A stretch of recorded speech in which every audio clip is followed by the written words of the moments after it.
That afternoon, the atmosphere inside the upscale Miami shopping center was thick with tension, as if every molecule in the air had been stretched to its limit. A sharp voice cut through the hum like a blade. "Place your hands on the car." Now Nina Carter, 42 years old, a district court judge, stopped beside her 1956 Cadillac Eldorado. Her wrist trembled slightly, but her eyes held a calm astonishment. Officer Daniel Ross's hand brushed his holster, his gaze razor-sharp as it fixed on the luxury car. The crowd around them froze. Phones appeared. Cameras panned slowly, capturing every detail, the car worth more than 5 years of most people's salaries, a black woman in simple clothes standing beside it, and hundreds of eyes filled with suspicion, awe, and curiosity all at once. A wave of emotion rippled through the air, outrage, disbelief, fear, and the helplessness of bystanders. Ross stepped forward, his voice heavy with authority. "This vehicle matches the report of a stolen car. Show me the registration, insurance, and proof of purchase." Nina slowly pulled her handbag from her shoulder. The polished leather bag slipped softly to the ground as she obeyed, but for a fleeting moment through the car window, a glint of light revealed a leather folder on the passenger seat. The court's embossed seal peeked out from beneath scattered documents, only partially visible, yet enough to hint at the true power of its owner. The crowd thickened, phones flashing, live streams launching. Amara Lopez, a 20-year-old college student, held her phone steady as if nailed in place. Her followers climbed from 847 to 1,203, then 2,456 within minutes. Comments flooded in. "Don't just watch, help her." "Where is this happening?" Nina felt her heartbeat quicken, but kept her composure. A call from the Chief Justice flashed on her phone, but she couldn't answer with her hands pressed against the car hood. Every detail around her was a fragment of memory and authority. The car once belonged to her father, Robert Carter, who had served this community for 30 years, bringing justice to families, shaping lives through every case he handled. Every curve of the Eldorado embodied that legacy and power. Ross circled the car, his tone rigid. "This car's worth more than you'd make in 5 years. Come on, just tell the truth." Nina drew in a deep breath, steadying her emotions. She knew that any sudden movement could escalate the situation. That power had to be wielded subtly, not loudly, but with a force undeniable enough to make everyone see the truth. In the crowd, an elderly woman slowly stepped forward. Eleanor Hayes, 70 years old, who had worked in the court system for 40 years, recognized Nina immediately. But people around her held her back, afraid the tension would explode. Ross didn't turn, still barking orders. "Step back, this is police business." In that moment, Nina glanced at her portfolio and silently counted 10 minutes before her absence at a crucial meeting would cause chaos. Each passing second was pressure building. She couldn't reach for the folder, couldn't answer the phone yet. Power and preparation were already in her hands. Every action was deliberate. Every glance, every comment on the live stream, all within her silent control. Amara's live stream kept climbing 4,832 viewers now. The comments had evolved from mere observation into digital evidence of something larger, a story about race authority and perception. Nina stood there calm and composed, yet every breath, every look, every motion was a declaration. She was not a victim. She was the one in control. And though the crowd didn't yet understand it, in that quiet, the real power was waiting to be revealed. Ross stood before Nina Carter, 42 years old, a district court judge, his eyes filled with suspicion and tension. "I need to see the registration insurance and proof of purchase immediately." His cold, sharp voice echoed across the parking lot. Nina's heartbeat quickened, but she maintained absolute composure, her hand resting lightly on the hood of the 1956 Cadillac Eldorado. Every gesture she made was deliberate, every movement, every breath calculated like moves on a strategic chessboard. The crowd gradually gathered around them, phones raised, high cameras sweeping across the scene, recording every action. A 20-year-old student, Amara Lopez, began live-streaming her viewer count, skyrocketing 847, 1,203, 2,456. Comments poured in, filled with admiration, concern, and outrage. Nina observed calmly, recognizing that every glance, every reaction was part of the psychological pressure she needed to calculate. Her leather bag dropped to the ground as she followed his orders, but in that fleeting moment, the light reflected off the corner of a leather portfolio, revealing a court seal, along with a first-class boarding pass and an old VIP parking permit. Everything remained still, yet it carried an undeniable sense of power. Ross didn't notice, but Nina knew that strength lay in silence and in the precision of her preparation. Ross circled the car, then stopped. "This car is worth more than 5 years of your salary. Tell me the truth." Nina took a slow breath, her eyes locked on him. One impulsive move could escalate the situation, but she was mentally prepared to stay in control. Every action had a purpose, every breath aligned with her goal to protect the documents, to preserve her authority, and to wait for the moment to reveal her power. In the crowd, 70-year-old Eleanor Hayes, who had worked in the court system for 40 years, recognized Nina immediately. She tried to approach, but the people around her held her back, afraid the tension would explode. Eleanor was her only ally, the one person who understood the true power Nina possessed and the weight of this moment. Amara continued filming. The live stream was exploding viewership, rising to 3,000, 4,000, 5,000. Comments rushed in. "Why isn't anyone helping her? The police are abusing their power." The pressure mounted from Ross, from the crowd, and from the global attention pouring in through social media. Ross raised his hand to his radio, calling for backup. "We need assistance." To verify the vehicle, he said, his voice firm but trembling slightly, betraying his unease. Backup was on its way, but Nina knew every second counted. She had 10 minutes before her absence from a crucial meeting would trigger a crisis over a major civil rights case. She closed her eyes for a brief moment, calculating every possibility. If she reached for the portfolio, it would be seen as defiance. If she stayed silent, the humiliation would continue. She chose to remain still, her hand steady on the hood, her eyes scanning every detail around her, calm, as if standing on the bench during a trial. Every breath, every movement was controlled, every gaze analyzed with precision. Ross still failed to recognize Nina's true power. Each command, each doubtful glance only reinforced his own bias. But Nina knew how to turn that bias to her advantage. Every action had intent, every gesture carried authority, though the crowd had yet to see it. A gentle breeze swept through scattering papers across the ground. The live stream accelerated, comments flooding social media. Nina realized this moment was no longer just about her. It had become living evidence of how power, prejudice, and truth collided in a single instant. In the silence sharp as a blade, Nina stood still. She barely moved, yet everyone could feel it. She was not a victim.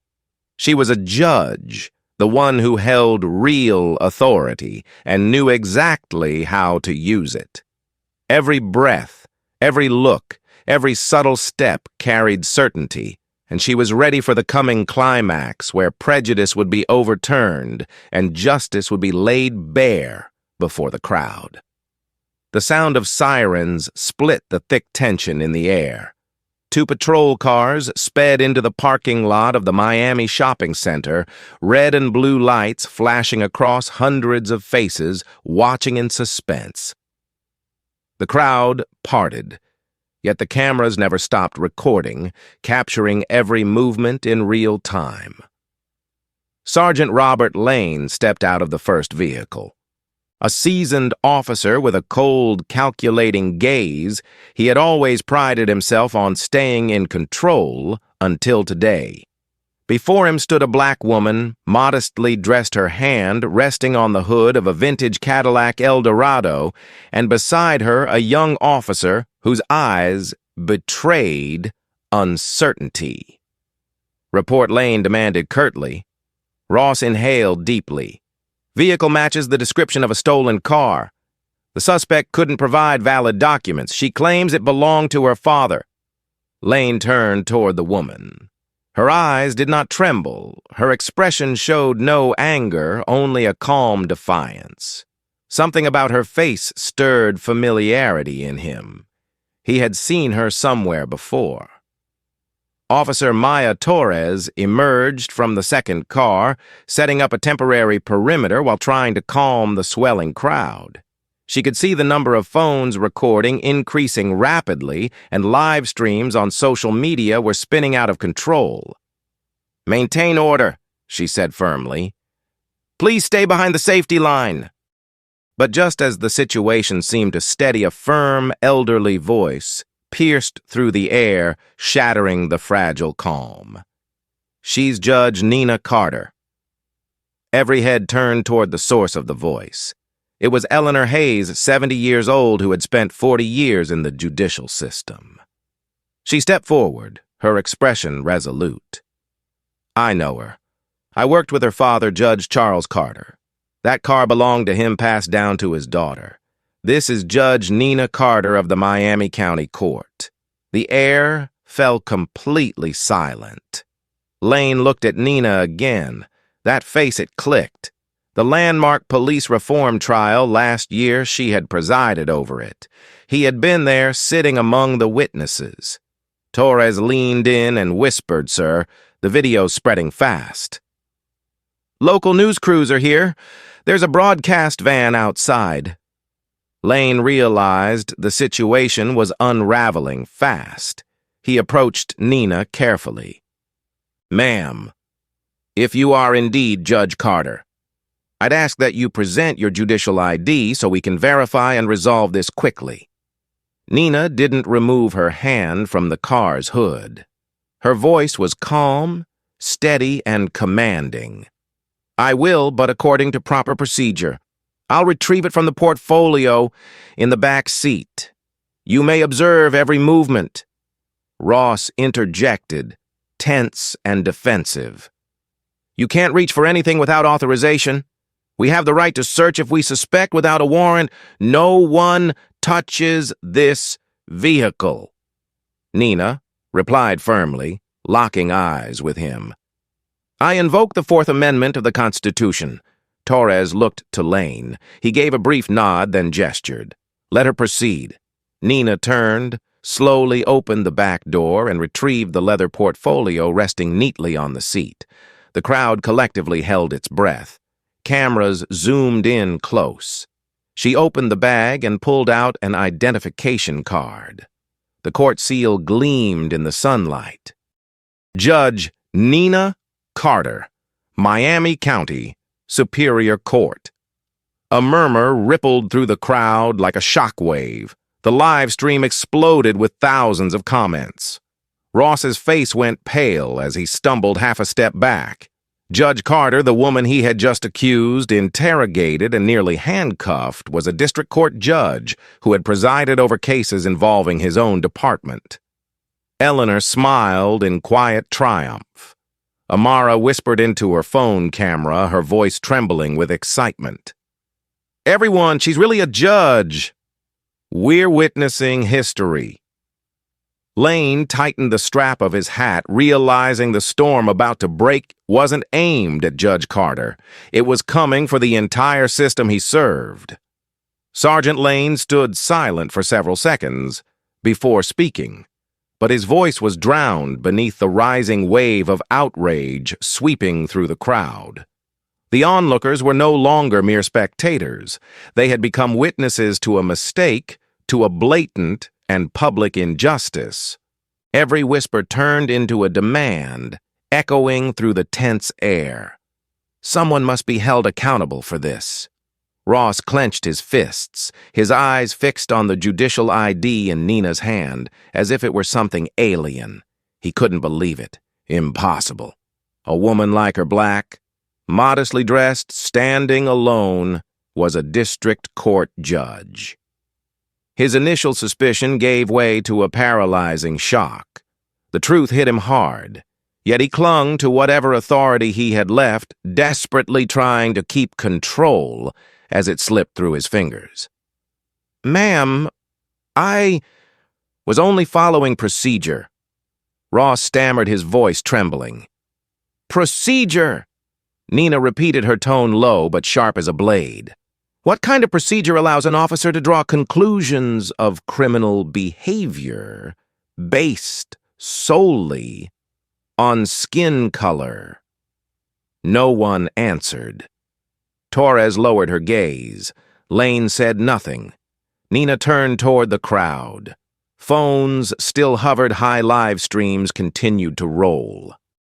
A soft wind caught the edge of her coat, revealing the folded hem of her judge's robe inside the leather portfolio. That image struck like a blow to every prejudice in the air. Inside this portfolio are confidential documents for an emergency session on police reform, scheduled for this afternoon. She said, her voice calm, yet resounding. "I am the deciding vote on legislation addressing random searches and racial profiling within law enforcement. And instead of being at that meeting, I'm standing here accused, humiliated, because of who I am." Ross stepped back as if the ground beneath him had given way. Amara held her breath, her face glowing behind the camera lens. "Everyone, did you hear that she's the one helping rewrite the laws? And today, she's become the victim of the very system she's trying to change." Nearby, Eleanor Hayes's eyes shimmered with tears. "That's why I stepped forward," she said softly. "Not because she's a judge, but because I recognize that look. It's the look of someone who has presided over hundreds of cases, someone who has stared straight into the truth no matter how painful. Today she's being doubted because she doesn't fit your expectations. And that's the problem." Torres bit her lip, saying nothing, but her hand tightened around her pen.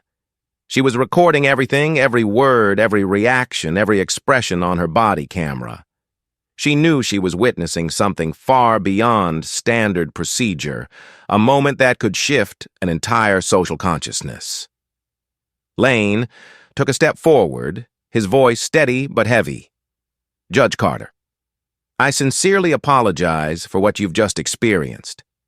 If I could—" "Apologies aren't enough," Nina interrupted, her voice firm but calm. "What's needed is action, accountability, and change." The crowd erupted in applause, not out of joy but as an acknowledgement of the truth laid bare before them. Torres glanced at Lane, waiting for an official response. Lane gave a brief nod, then turned toward Ross.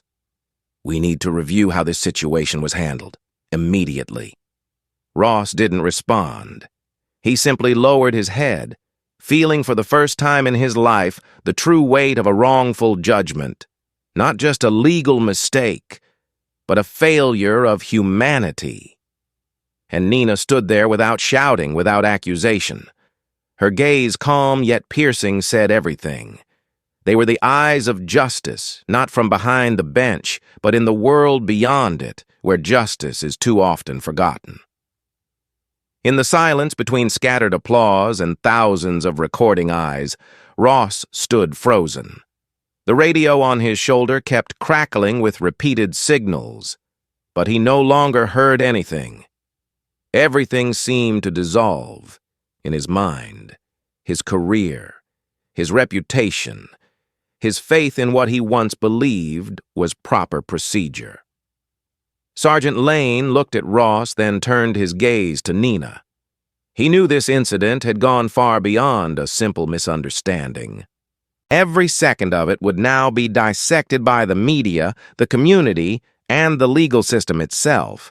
If handled poorly, it could destroy not just one career, but several. Officer Ross Lane said, his voice heavy, began drafting an internal incident report. Record everything from the moment of initial contact with the suspect to the point of identity confirmation. Ross didn't move. Nina turned toward him, her eyes no longer angry, but filled with disappointment.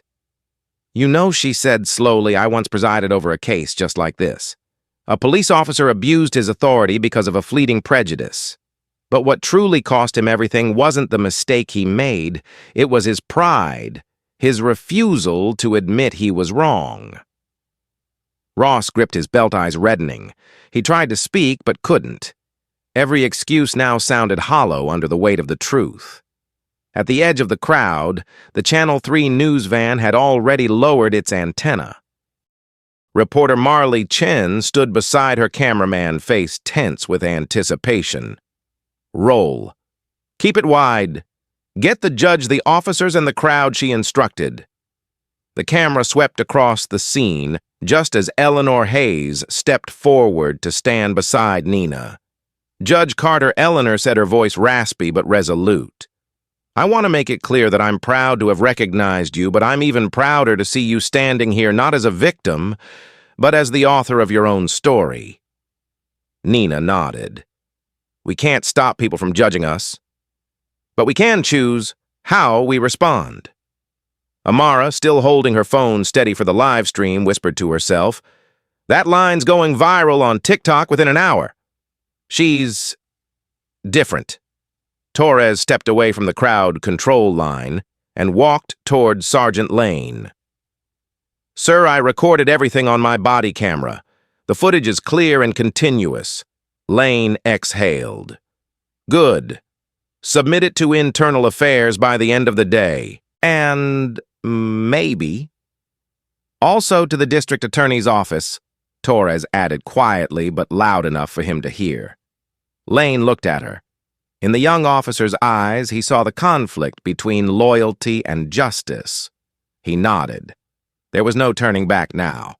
Meanwhile, Nina opened her portfolio and pulled out a neatly clipped file.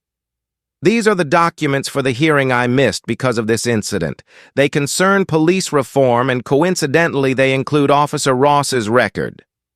Ross's eyes widened. "My record?" "You've been accused 3 times of racial discrimination while on duty," Nina said calmly, without malice. 2 cases were dismissed. 1 remains under review." Ross turned away, trying to hide his embarrassment, but everyone could see. "This isn't just my story," Nina continued. "It's the story of thousands who've been treated the way I was today, only they don't have a judge's ID in their pocket." Her words landed like a slap to anyone who thought this would end with a simple apology. Sergeant Lane tightened his hat strap. "We will cooperate fully with any legal inquiry. I understand this cannot be handled internally." Nina looked at him. "I didn't come here to destroy anyone, but I can't look away either. There are moments in life when silence becomes complicity, and I choose to speak." The crowd went completely still. Then one person clapped, another joined, then the entire crowd. But this time it wasn't out of shock, it was out of respect. Amid that rising wave of applause, Ross bowed his head for the first time, not out of defeat, but because he finally understood who he was truly standing before. The silence that filled the parking lot now carried a different meaning. It was no longer the uneasy quiet that surrounded a woman under suspicion, but the silence that follows a truth too undeniable to ignore. A black judge had been stopped humiliated in public by someone sworn to uphold justice. From behind the police cordon, reporter Marley Chen received the signal to go live. "We are broadcasting live from Bayshore Mall," she said through her earpiece microphone, where Judge Nina Carter has just revealed that she was the victim of a racially motivated random stop. The camera zoomed slowly onto Nina's face. She didn't look away. Those calm eyes had witnessed countless false testimonies and fierce courtroom debates. And now they faced the world not from behind a judge's bench, not beneath the authority of a robe, but as her truest self. Sergeant Lane stepped forward, speaking quietly.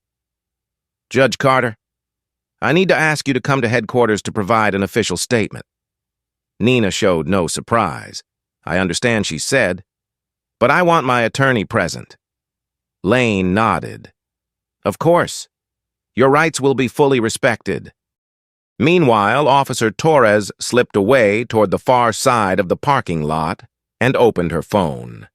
She dialed the internal line for the Office of Internal Affairs, the place where she knew her body camera footage would soon become critical evidence. "Yes, I'd like to submit a video report this afternoon," she said firmly. "The incident involves Officer Daniel Ross." From another angle, Amara Lopez still held up her phone, her live stream view count, now exceeding 38,000. She could barely breathe.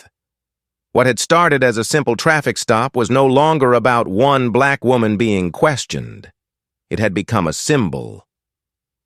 "You're watching history unfold," she whispered to her audience. What seemed like a routine encounter has exposed systemic discrimination in broad daylight. Behind her, Eleanor stood with a group of reporters. One of them asked, "Can you confirm Judge Carter's identity?" She didn't hesitate. "I worked 40 years in this city's judicial system. I watched her father, Charles Carter, lead an entire generation of lawyers with integrity. And Nina carries on that legacy." Moments later, a black police transport vehicle pulled away from the scene with Nina inside. There were no handcuffs, no force, but in the eyes of the public, that image alone was enough to shake the nation. On social media, the hashtag #CheerJustice for Judge Carter began trending. Lawyers, activists, and even politicians started reposting the live stream, many adding the same message. Reform can't wait any longer. At police headquarters, a conference room was hastily prepared. Torres uploaded the footage from her body camera into the internal system. Within 5 minutes, the head of Internal Affairs, Edith Crane, arrived. "We are facing a media and legal crisis," she declared sharply. "This is no longer an internal issue. This is institutional." Lane recounted the events from start to finish. Edith listened in silence, her eyes razor-sharp.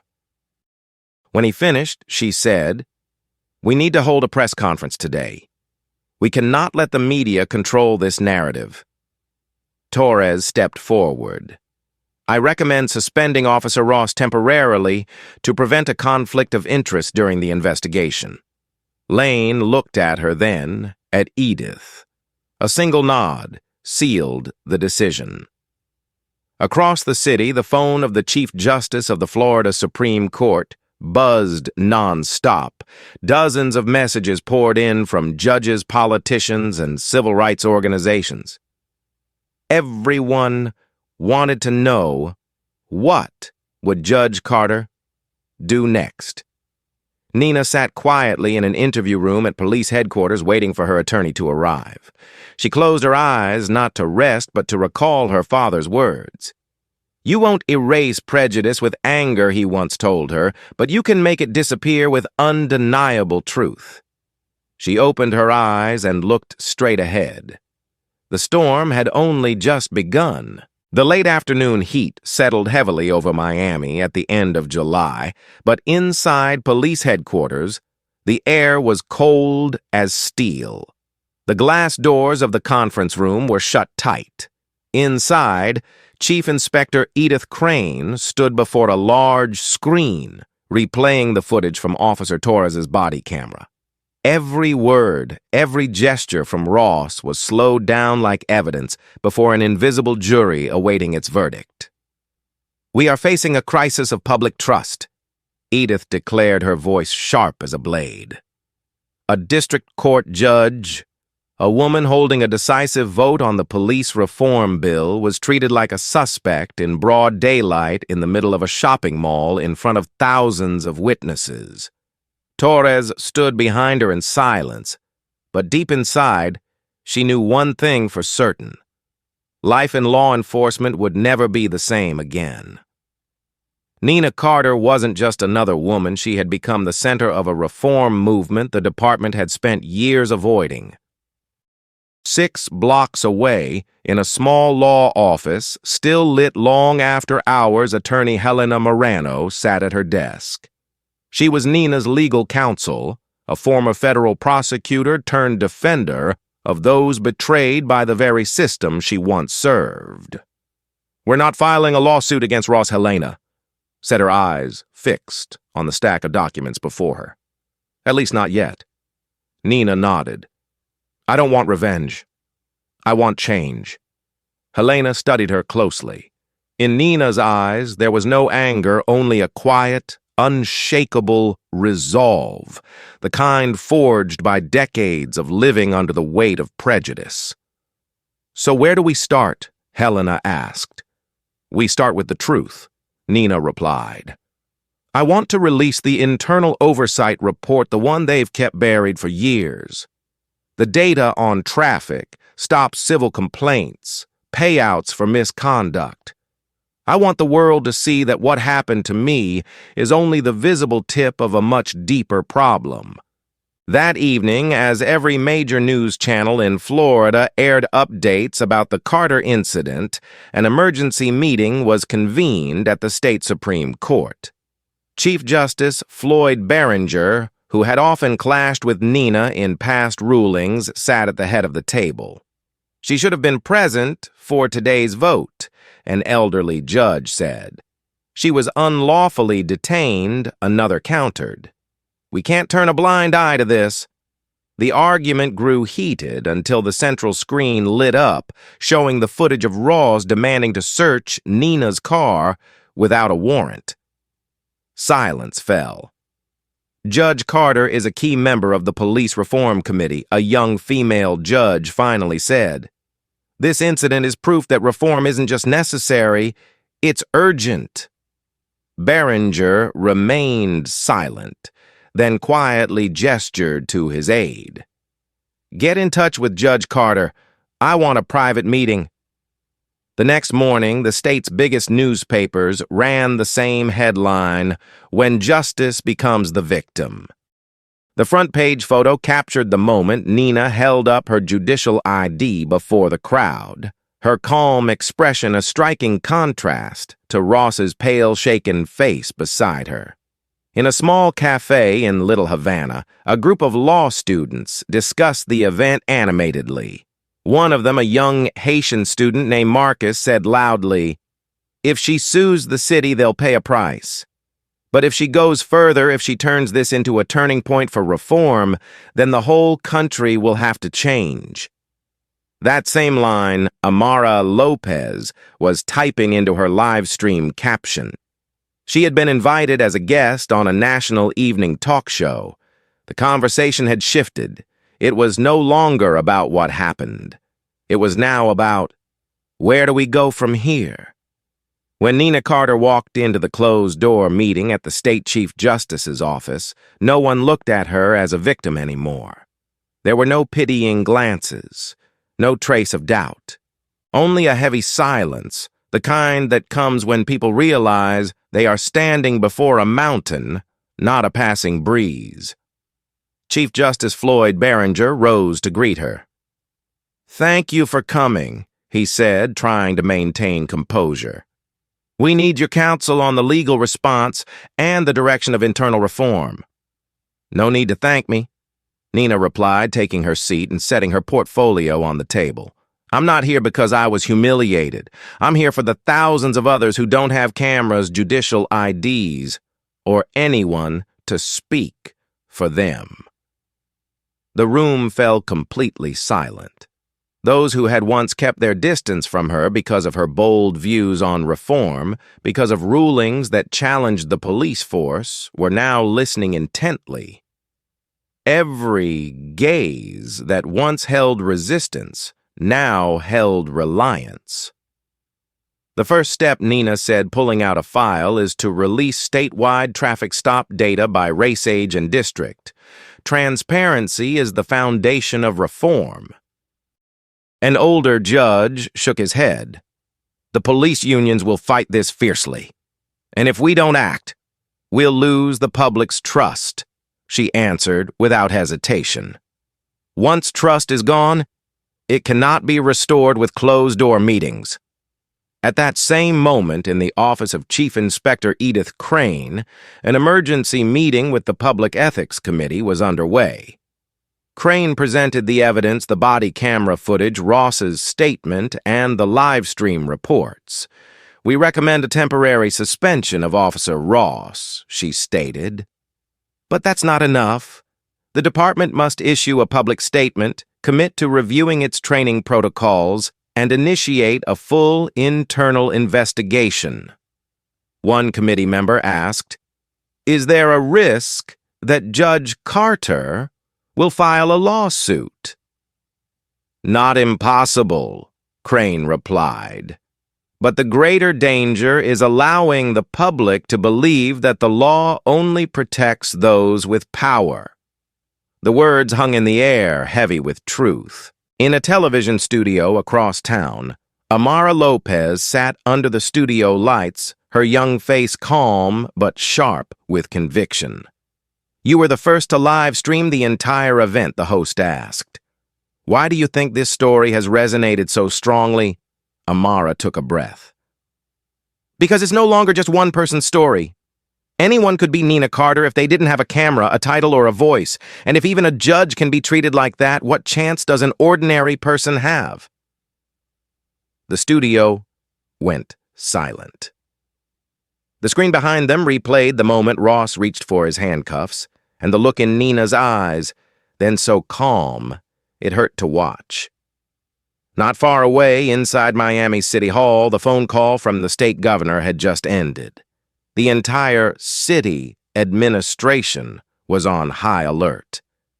"This is no longer just about Miami," the mayor said, wiping sweat from his brow. "The whole country is watching. If we don't handle this correctly, there will be protests. There will be a federal investigation." The police chief stepped forward. "I recommend a press conference within 24 hours. We should invite Judge Carter to speak if she's willing. And if she refuses, then we still have to change," he said firmly. That evening at home, Nina sat on the sofa as the evening news replayed footage of her walking out of police headquarters the previous day. The anchor's voice echoed, "A groundbreaking event that has opened the door to reforms once thought impossible." Helena Morano entered carrying a new folder. "Social media is calling for you to lead the statewide reform campaign," she said. "People believe in you, Nina." Nina set her teacup down.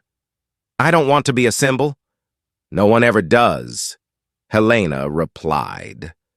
"But when the truth is exposed, the only choice left is to step forward." Nina said nothing.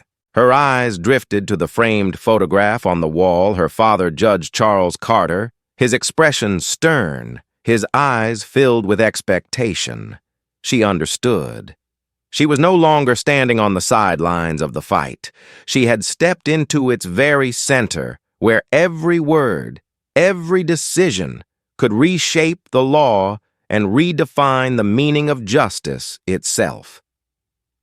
The next morning at the Miami Press Center, the entire ground floor had been cleared for an unprecedented event in the city's judicial history, a joint press conference between the court, the police department, and the mayor's office, with the central guest being a woman who just yesterday had been treated as a suspect. As Nina Carter entered the hall, every camera turned toward her. No judicial robe, no badge. Just a simple gray suit and sharp, steady eyes enough to silence hundreds of reporters at once. Helena Morano walked beside her and whispered, "Today isn't just a press conference. It's a public trial where you are the plaintiff and the system is the defendant." Nina gave a slight nod. Chief Inspector Edith Crane took the podium first, announcing the launch of a comprehensive investigation into racial bias within the police force. Then came Officer Torres, representing the younger generation of officers. "We apologize," Torres said, looking directly into the rows of cameras. "But an apology can't fix the past. We are committed to change so that this will never happen again." The mayor followed his voice, slightly trembling. "We are forming the Public Safety Reform Committee, and if Judge Carter agrees, she will lead it." A ripple of shock moved through the room. Reporters whispered, fingers clattering on keyboards, like rain. But Nina remained silent. She stepped to the podium last. She didn't look at her prepared notes. She looked straight into the camera. "Yesterday I was stopped because of an old car, my father's car. But I know that if I weren't a judge, if I didn't have the right papers in my pocket, I might have been arrested. I might have been handcuffed. I might not be here speaking to you today." A quiet "that's right" came from the back of the room. "I'm not here to seek sympathy," she continued. "I'm here to remind everyone that justice doesn't live in a badge or a courtroom ID. It lives in how we treat one another when no one is watching." Nina reached into her jacket and pulled out a 4-page reform proposal. "I drafted this last night. It includes mandatory body cameras for every civilian encounter, quarterly implicit bias training, and the creation of a community oversight council with independent investigative authority." The flash of cameras filled the room. "It's not because I'm a judge that I deserve protection. It's because I'm a citizen just like everyone else, and every citizen deserves to be protected not only by the law, but by those entrusted to uphold it." Reporter Marley Chen from Channel 3 raised her hand. "Judge Carter, do you plan to file charges against Officer Ross?" Nina paused for a brief moment. The entire room seemed to hold its breath. "I will not sue him as an individual," she said slowly. "I want him to learn. I want him to understand that he is part of the problem, but he can also be part of the solution." The live stream exploded. Media outlets across platforms began sharing her words as a declaration. "Justice with dignity" began trending nationwide. The press conference ended, but its echo lingered across the city streets. In another room, Officer Daniel Ross sat alone before the Internal Affairs Board. "Do you have anything to say for the record?" an investigator asked. Ross swallowed hard, his hands clasped tightly together. In his mind, he saw Nina's calm face and heard her final words. "Justice lives in how we treat one another when no one is watching." For the first time in his career, he didn't defend himself. "Yes," Ross said quietly, "I was wrong, and I'm ready to take responsibility." The investigator stopped writing and looked up. A small crack had appeared in what once seemed an unbreakable system, a crack where the light had finally begun to shine through. A week after the press conference, the city of Miami was no longer the same. Conversations in cafes, courthouse corridors, even on city buses, all revolved around one name, Nina Carter.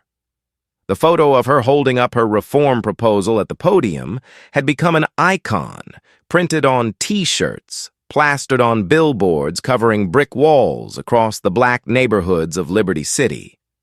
The hashtag, Ask Justice with Dignity, was no longer just a slogan. It was a movement. At the University of Miami Law School, Professor Monroe, who taught constitutional law, stood before his class, projecting the footage of Ross stopping Nina's car. "This is no longer theory," he said. "This is reality. Which of you will be the one to write laws to make sure this never happens again?" Among the students, Marcus, the young man who had spoken out in the cafe, raised his hand. "I don't just want to write the laws," he said. "I want to enforce them." At City Hall, the meeting between the mayor's advisors and the Public Safety Board had reached a breaking point. "If we fully support this reform proposal, we'll be at war with the police unions," one aide warned. "They'll cut funding and might even strike." The mayor frowned. "And if we don't support it, we'll be at war with the public and with history." From across the room, Chief Inspector Edith Crane interjected, "Sir, this is a rare moment. A person hurt by the system has chosen not to retaliate. Judge Carter is opening a door for all of us to walk through if we have the courage." The mayor leaned back in his chair. The question was no longer, should we change, but do we dare cross the point of no return? Across the city, in a small hall inside a Baptist church, an unplanned community gathering had formed. People had simply heard that Nina Carter would be there, and they came. Nearly 300 people packed the room, with many more standing in the hallway. When she entered, no one clapped. They simply stood. It was a quiet reverence born not of ceremony, but of shared experience, the recognition that in Nina's eyes, they saw themselves. Nina walked to the simple wooden podium. No microphone, no spotlight, just the faces of people waiting to be heard. "I know many of you have been pulled over for no reason," she began. "Followed when you walk into a store. Judged by your name, your address, your skin color, and the saddest part is that we've grown used to it."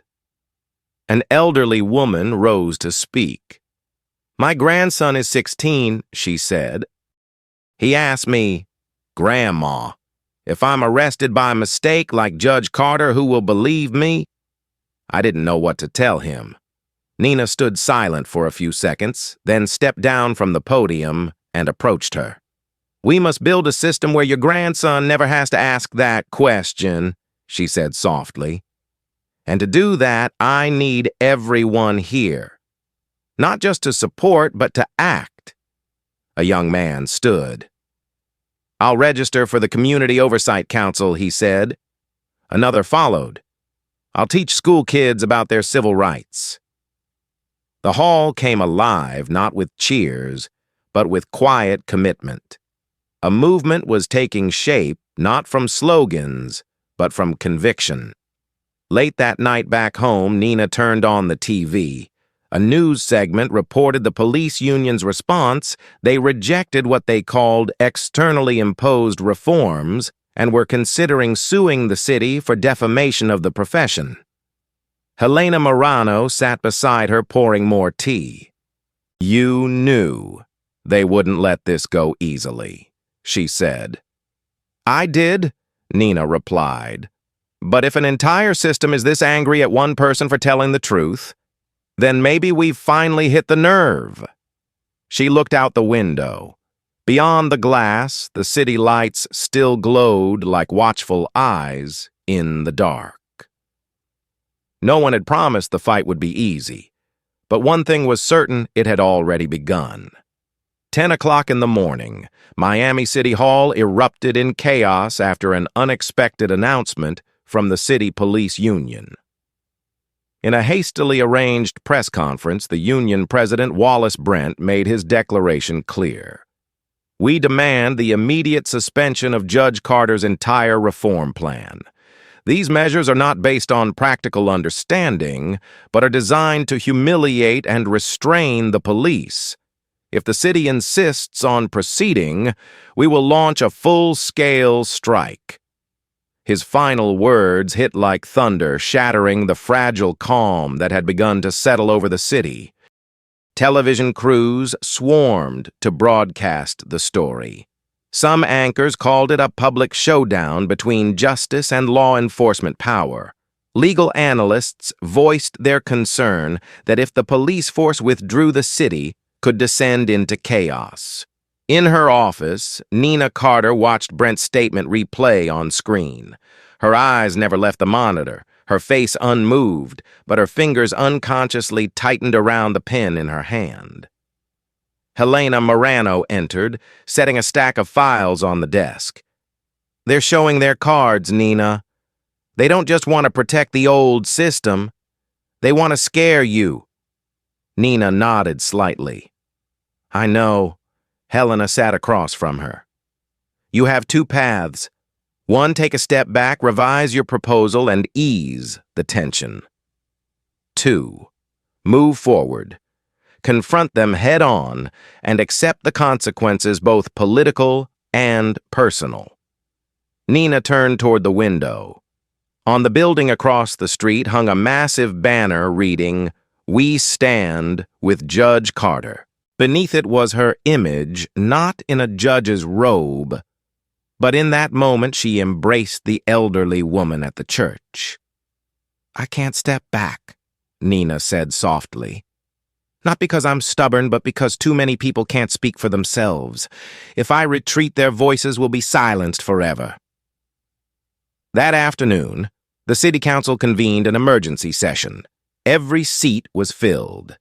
Outside City Hall, thousands gathered raising signs that read, "Reform can't wait, and justice will not be silent."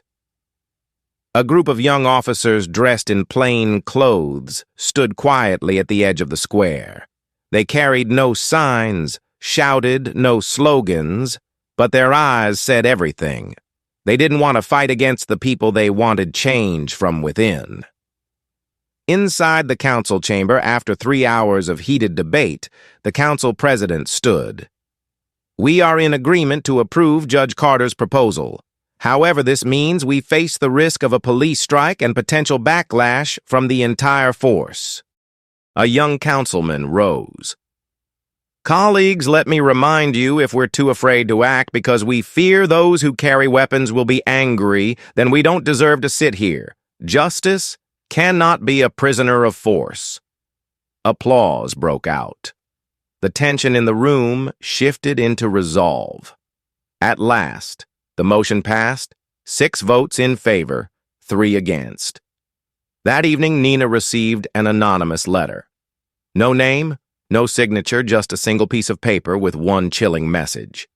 "If you continue, someone will pay the price. Maybe you, maybe someone you love." Helena's hands trembled as she read it. "They've started playing dirty," she said. "Should we report it to the police?"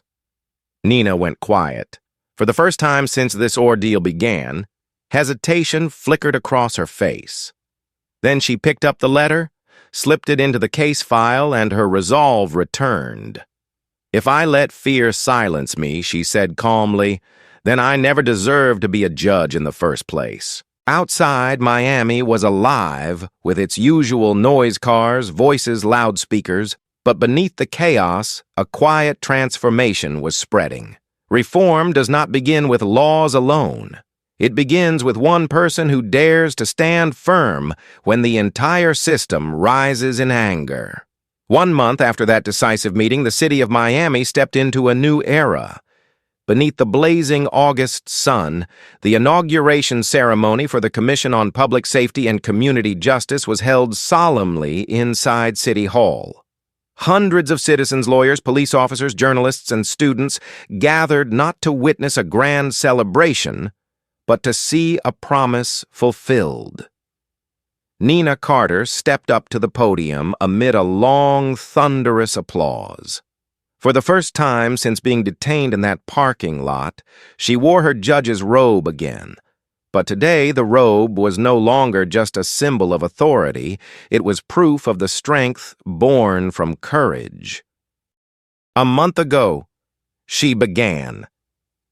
I never imagined I would be standing here like this. I thought I might be forced to resign, threatened, or disgraced. A heavy silence filled the hall. But what surprised me, she continued, was that the same terrifying silence we've endured for so many years gave me the strength not to back down. I wasn't the first to face discrimination, but I chose to be the last to stay silent.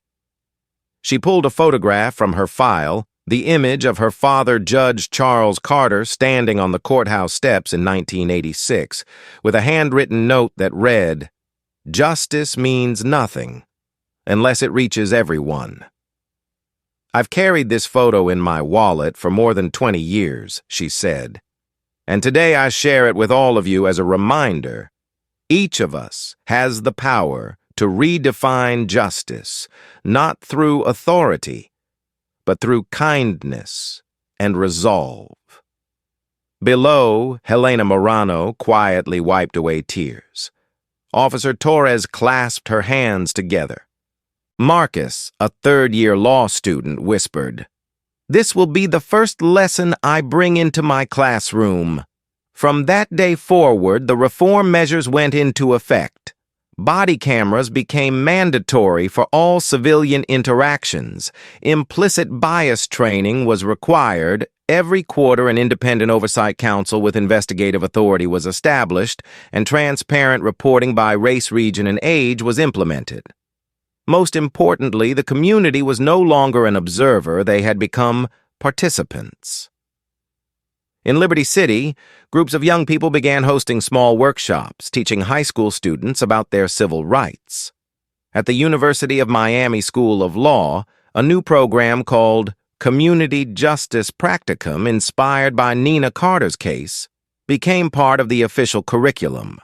Amara Lopez, who had live-streamed the entire event, was now a field reporter for Channel 3, specializing in civil rights investigations. And Officer Daniel Ross, after 3 months of suspension and 200 hours of retraining, returned to duty not as the proud man he once was, but as a pioneer instructor in courses on implicit bias in policing. "Judge Carter saved my career," he said during his speech to new recruits. "Not through forgiveness, but by forcing me to face the truth." Autumn arrived, and the air felt clearer in every sense. On a quiet Saturday morning, Nina drove her father's vintage car to the courthouse, as she had done for years. The parking lot had changed. A new sign had been erected reserved for judicial officers, named Judge Nina Carter. Beside it stood a small bench under a tree, the very spot where Eleanor Hayes had once stood that day. On the bench was an inscription. "Sometimes justice begins with one person brave enough to step out from the crowd." Nina smiled.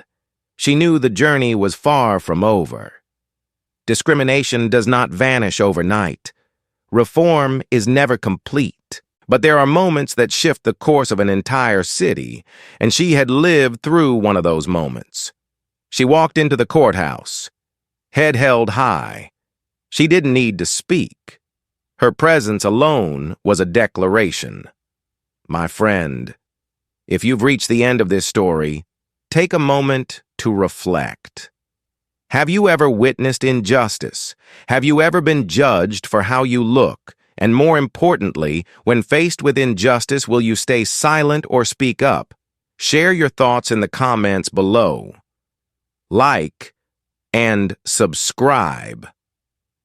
If you believe this, justice doesn't just come from the judge's bench, it comes from our hearts.